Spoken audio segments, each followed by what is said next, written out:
सरस्वती शिशु विद्या मंदिर कंटाबांजी। श्रेणी षष्ठ। विषय भूगोल। प्रसंग उत्तर अमेरिका।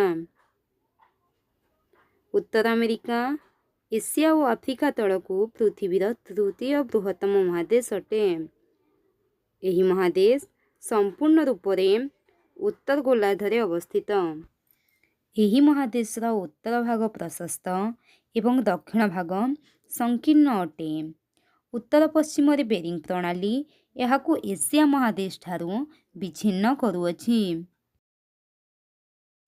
यही महादेशर उत्तर भागरे सुमेरु महासागर, पूर्वरे आटलांटिक महासागर, दक्षिणरे दक्षिण अमेरिका महादेश एवं पश्चिमरे प्रशांत महासागर अवस्थित। उत्तर अमेरिकार प्राकृतिक गठन। उत्तर अमेरिकार पश्चिम उपकूल प्रशांत महासागर सह समांतराल भाव रॉकी पर्वत श्रेणी अवस्थित।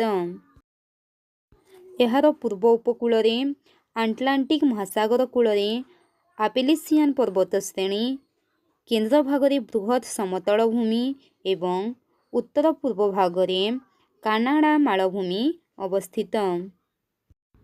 एबे आमे उत्तर अमेरिका रे प्रवाहित नदी मानक विषय जानिबा।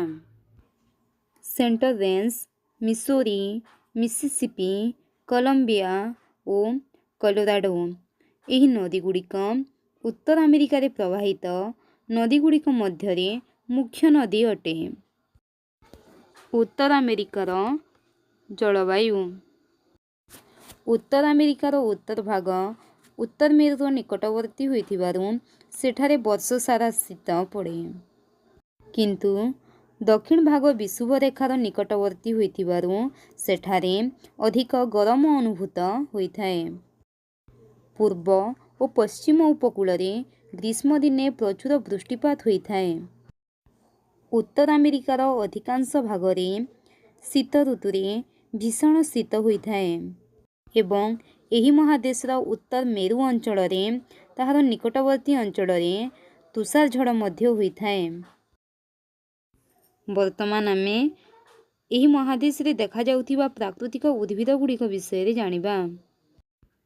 उत्तर अमेरिकार उत्तरांश रे थिबा तुंद्रांचल ग्रीष्म ऋतुरे बरफ तरड़ी गले स्थाने स्थाने विभिन्न जातिर शैवाल और हिमगुल्म जन्मे।